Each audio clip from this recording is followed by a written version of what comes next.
When I started writing the script for this video, the theme was originally going to be something along the lines of, Halo, can it still be fixed?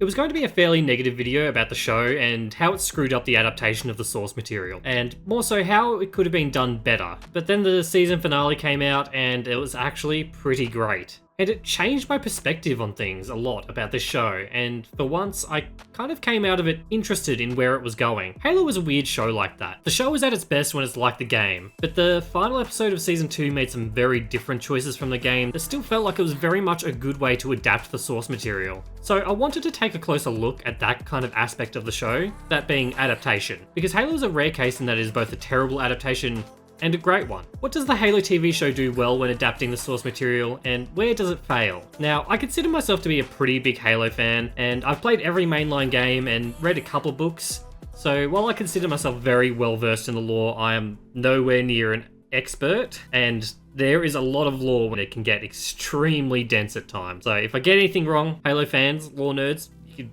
feel free to call me out in the comments. So let's get the hard one out of the way first. The TV show's version of Master Chief is easily the biggest point of contention on why Halo fans do not like this show. And I completely agree. This guy does not feel like the Master Chief. And I'm going to say something a bit controversial here, but bear with me. It is not because he takes off his helmet. It is because he does things like, having sex with a prisoner of war, beating the ever-loving shit out of Marines he doesn't need to, goes on paranoid tangents, and I saw Master Chief laugh, and I should never see the Master Chief laugh, ever. So I find that Master Chief taking off his helmet is the least of the show's worries, especially when it comes to the character's portrayal. And maybe it's because I've kind of gotten used to it now, but I understand the show's decision to go in this direction. A stoic man of few words is a pretty hard character to center a show around.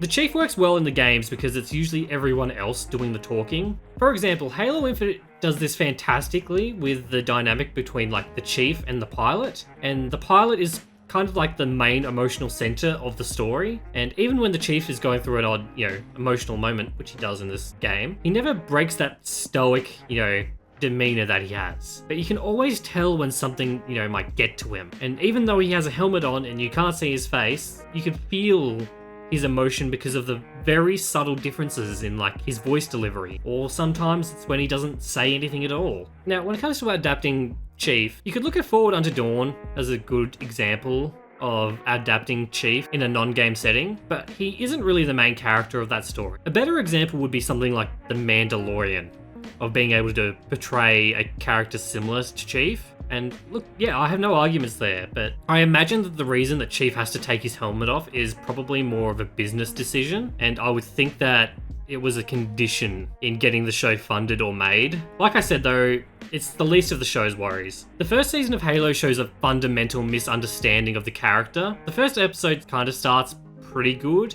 He's very similar to his game counterpart, but after he touches the artifact, it changes him, and this happens when it disables a chip in his body that suppresses his emotions, and the show thinks that in order to make Chief an interesting character, they need to make him, emotional, have him talk a lot and act a lot more human. But by doing this, they made his character just a lot less interesting. I've never been a fan of the whole all Spartans have a chip in them that makes them emotional as drones plot point of the story, and that by only taking the chip out do they develop emotions. I just find it more interesting that due to John's upbringing and the way that he was trained as a child in inhumane conditions made him the way he was. Credit where credit is due though. Season 2 of Halo does a lot better of a job of making the Spartans, other than Chief, actual characters. But it does feel like had they not gone with the emotion inhibitor idea in the first season, that they could have just spent more time developing their characters.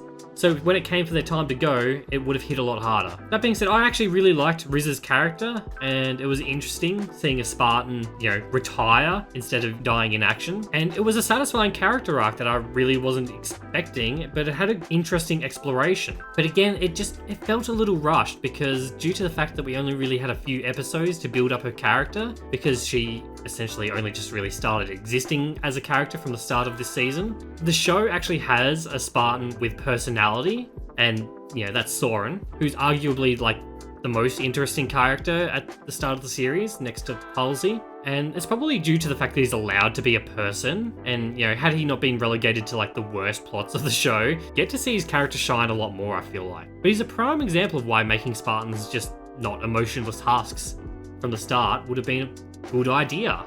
Season 2 does the Chief's character a lot better, and while it hasn't undone the damage that the first season did, it feels like that they do have a more fundamental understanding of his character, and it's kind of left us in a weird middle ground between like Game Chief and Season 1 Chief, because we do have Chief being a little less wordy at times, but we also just like have him like fucking up Marines for like no reason. But I did find an interesting exploration of his character was his luck.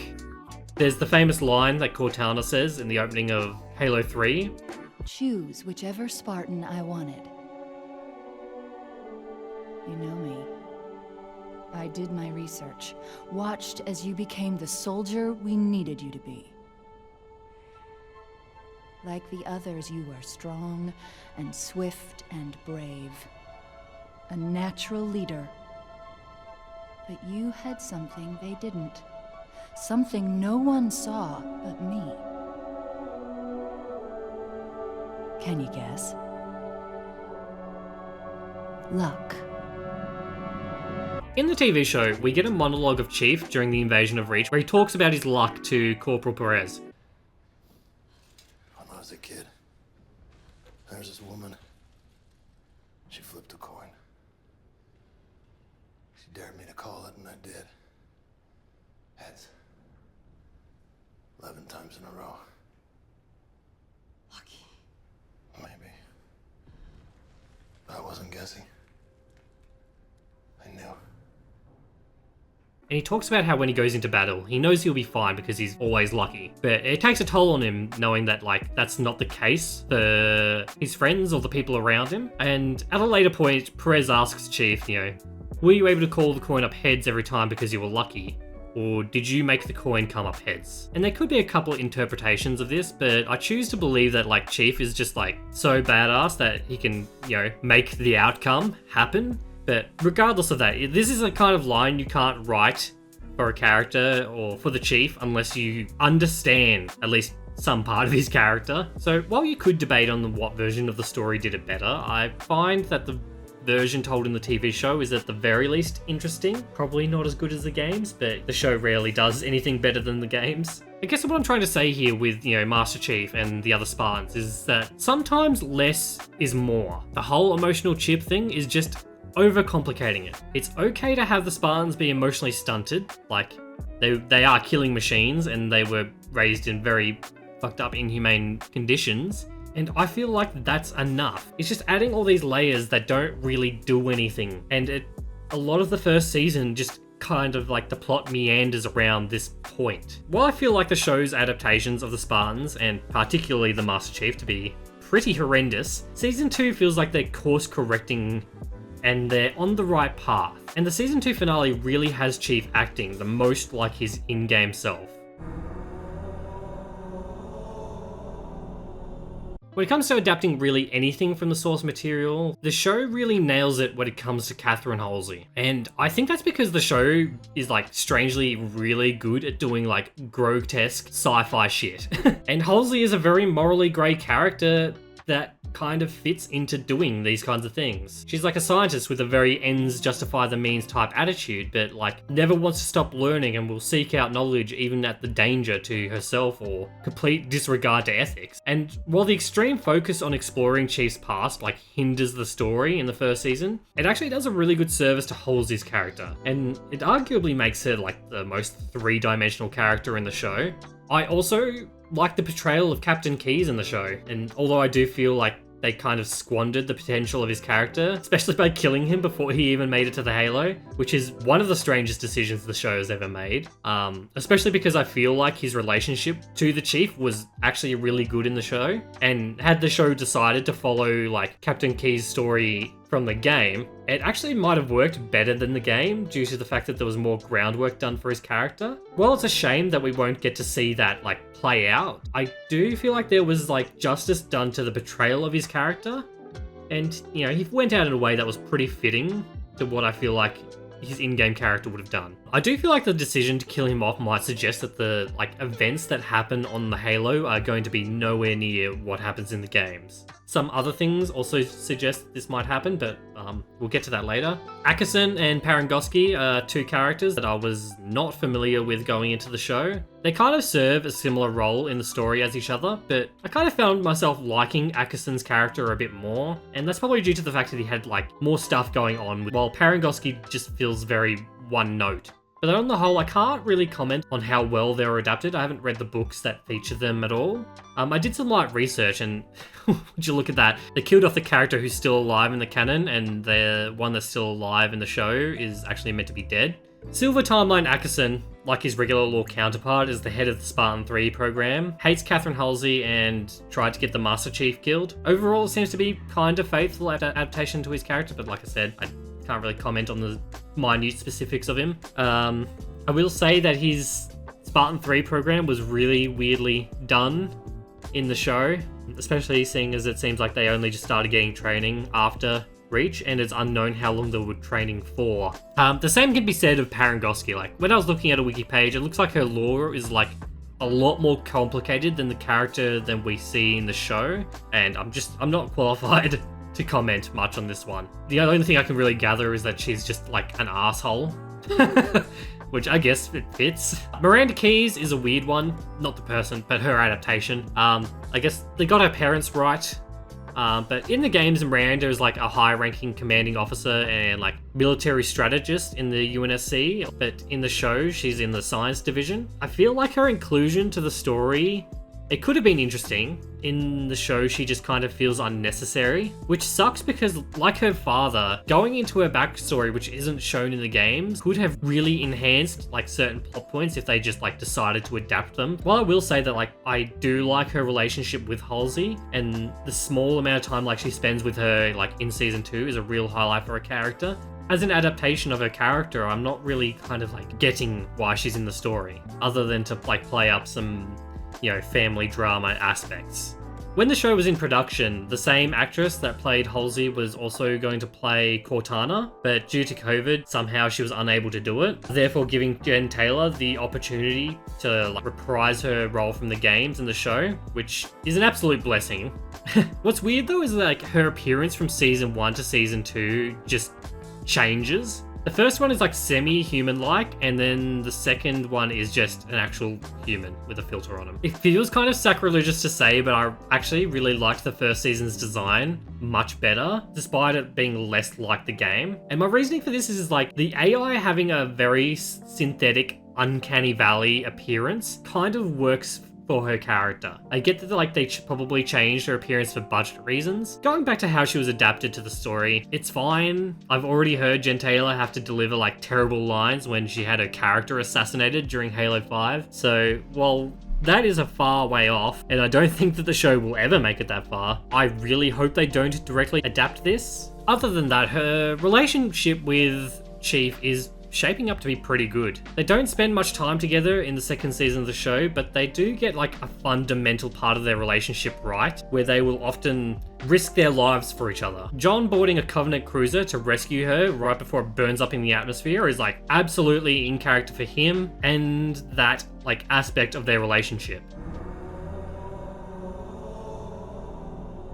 Kwana is awful and her story sucks, at least in the first season. The second season fixes her up a little because they make her character a lot less brattish. I really feel bad for the actor who has to play her because her character is it gets so much hate. And I was getting very worried that because her story was kind of tied to this weird religion thing, and this aspect of the story was feeling very un-Halo-like, but then the season finale decided to pull a sneaky twist that I did not see coming. I like it because it still leaves it somewhat open-ended, but my take is that the woman that appears to her is some kind of memory imprint from the librarian, and that would have been really fucking cool if the librarian from billions of years ago imprinted human DNA with a way to stop the flood just for a few seconds, so a person with a specific line of DNA could escape at that moment. And that's why she's been seeing visions of the librarian this whole time.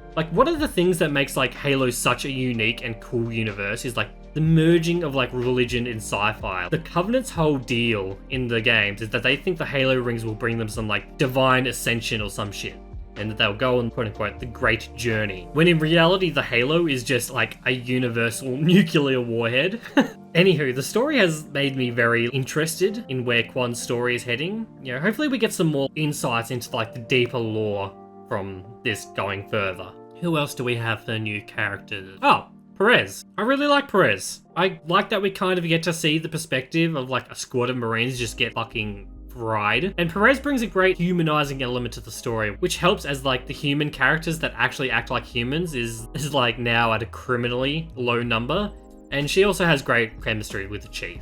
During the episode where she pilots the civilians away, I thought to myself, damn, she would actually make a really good foe hammer stand-in. Who else have we got? I must be missing someone. Oh, Lara. You know what? Lara's alright. She doesn't have that much to do other than chastise Soren and, you know, look for her son, Kessler. And both Lara and Kessler kind of exist to, you know, humanize Soren a little bit more. She leaves the show like a champ though.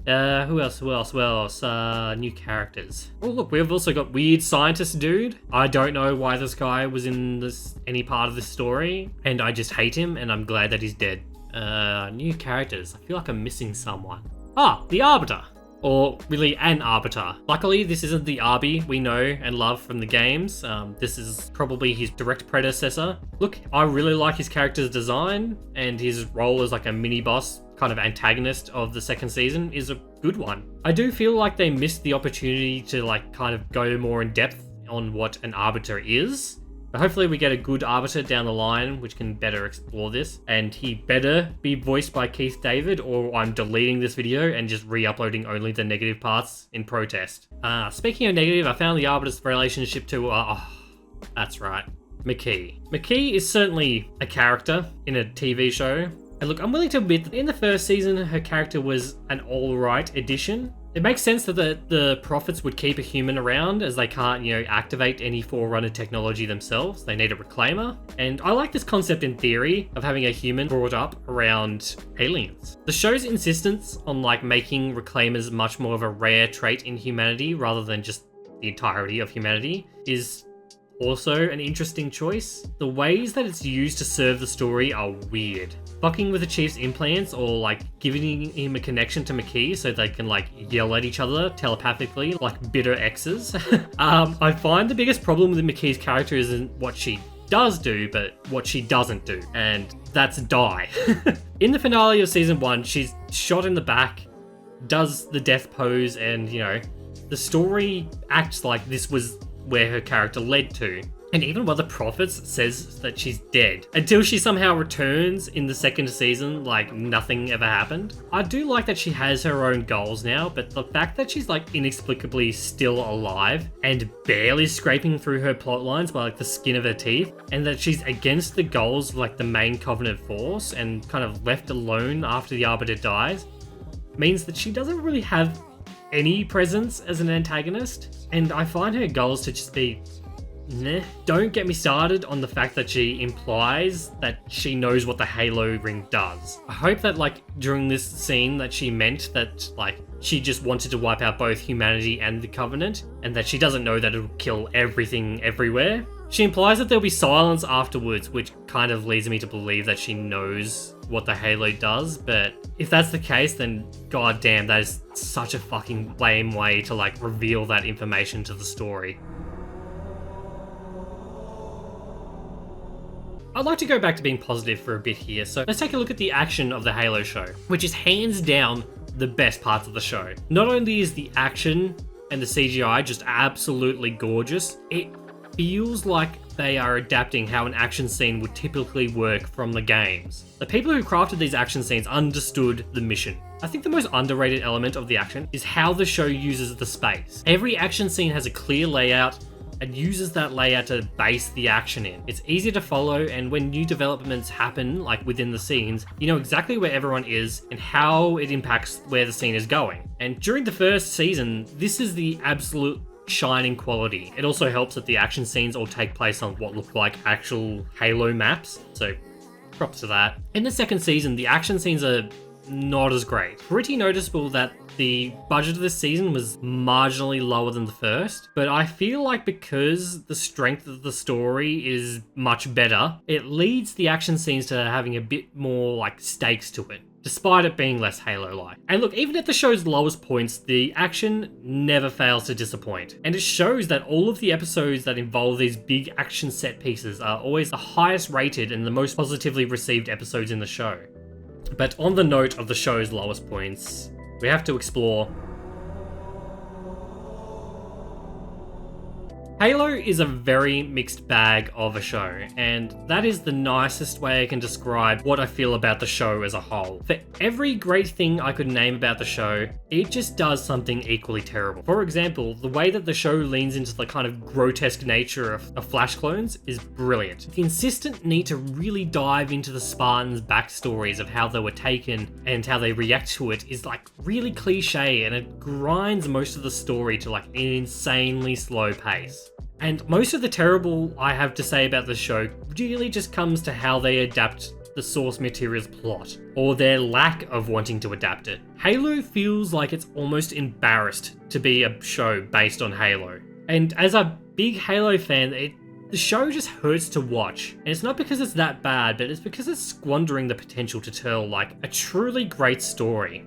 Especially because they have the benefit of having all the lore established ready for them to take from, and they can do all the work to set up the things they need to for a better payoff later. The best way I think they do this is like with the tease of the flood. When Quan is looking up at the star map and then like all of it is kind of turning red and then mentions the spreading of some kind of doom, I was like, oh shit, it legitimately got me excited. And then when the show decided to drop the flood on us in the next episode, on one hand I'm a bit sad that they didn't save it for the library on Halo, and the outbreak instead happened on the planet Onyx. But the way the show portrays the flood is very scary, and it was an absolute high point for the entire show as a whole. And because the flood is already off the Halo ring, how the fuck are they going to deal with it? It makes me genuinely excited and interested in where they're going to take this story. At the moment, I don't know if this version of the adaptation is doing it better. It probably isn't, but I do feel like it's doing it in a way that is both a service to the game's story without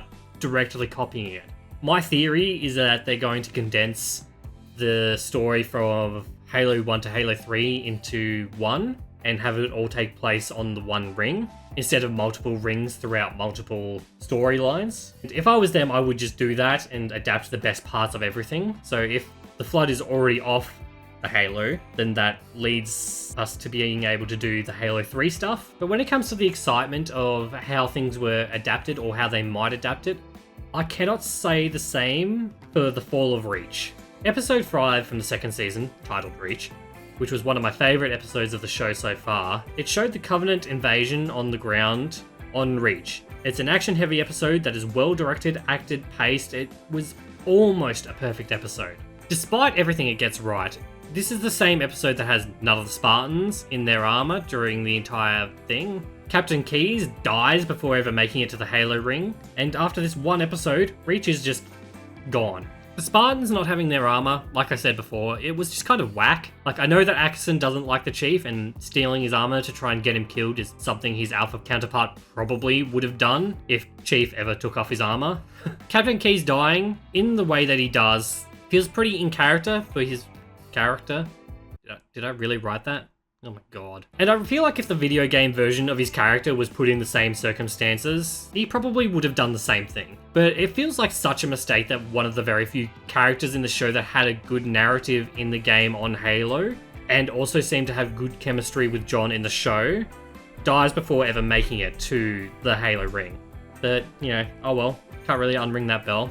The biggest narrative mistake, though, I feel, is how the show portrays the fall of Reach and having it just take place in one episode. And this is where, like, I feel like all of the pre-established lore of Halo and the narrative choices this show could have made feels absolutely wasted. The Halo game with the strongest story, in my opinion, is Halo Reach. And if you don't know, it tells the story of a noble team, a team of Spartan 3s and Spartan 2, who discover the Covenant on Reach and take part in grueling defense of the planet, and despite their best efforts, behind every victory is just a new crushing defeat under the pure mass of the Covenant force. It is a dark story which culminates in pretty much every member of Noble Team dying, with Noble 6, the character you play as, deciding to make a heroic sacrifice so the last frigate leaving Reach can escape, and that being the Pillar of Autumn, led by Captain Keyes, which directly leads into the events of the first Halo game. So why do I mention this? Well, it's because the show takes place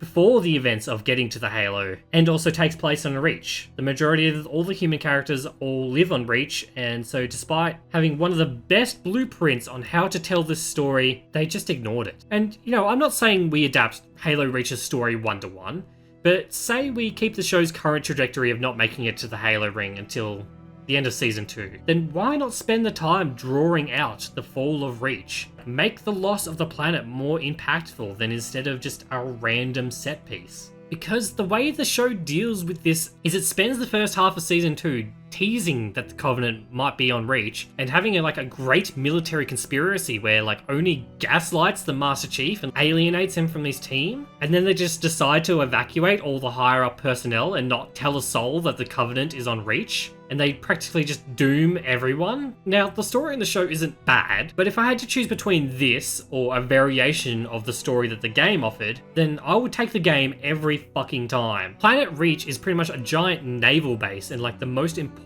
world to the UNSC in terms of military. And the fact that they just let it go without trying to fight for it is just a fucking travesty. Only for those same people who evacuate to relocate to Onyx, train up a bunch of Spartan 3s and send them out on a random suicide mission on a random Covenant fleet. This hurts. At the end of Halo Reach, the game, Noble 6, the character you play as throughout the entire game, are witness to the absolute dismantling of the planet, watches each member of their team die, and decides to stay behind on the planet to let others escape, in particular the Pillar of Autumn. And after the Pillar of Autumn escapes, we get one last mission objective: survive. It is the final gut punch in a game that is nothing but gut punches. And no matter how hard you try, Noble 6 cannot and will not survive. It is a somber ending, but due to Noble 6 and the entirety of the Noble Team's sacrifice, their lives lead to the Pillar of Autumn escaping, and therefore meaning that the Master Chief also escaped Reach, and could go on to save humanity. What we got in the show was only learning the Covenant was on Reach, hiding it from everyone, going so far as to cover it up so the Master Chief has to uncover a military conspiracy to find that out. By the time he figures out the Covenant are definitively on Reach, they attack, and then by the end of the next episode, the planet is gone. At the beginning of this video, I called Halo both a terrible and a great adaptation. This episode is the reason that I think that, because despite it being one of my favourites of the series as a whole, I just couldn't help but feel deflated after it was all over, because I could just see the potential wasted on the screen. Now, I'm all for changing things in the nature of adaptation. I don't think the show would have been worth creating if they copied the game's story one-to-one. But this was a chance to tell the best parts of the Halo story and push them out to the world to show what this franchise is capable of. Despite the show's flaws, I'm still interested in watching the show, and I'm cautiously optimistic because I do feel like the show's getting better, but I can't help but feel like it should have already been better. Hey, thanks for watching this video. If you liked it, please leave a like, and if you are new, please consider subscribing. And let me know what you thought of the Halo show. As a Halo fan, I am probably a bit more on the positive end of the spectrum, but this show was getting so much hate in the first season, and kind of justifiably so. But I do feel like the second season, while flawed, is much, much better. And look, there is so much to unpack about the show. I am sure I missed something. And if it's something to do with the first season, I probably repressed it. Look, I will see you all in the next one. And I know I keep saying this, but I hope it's with something a little bit more positive. See ya.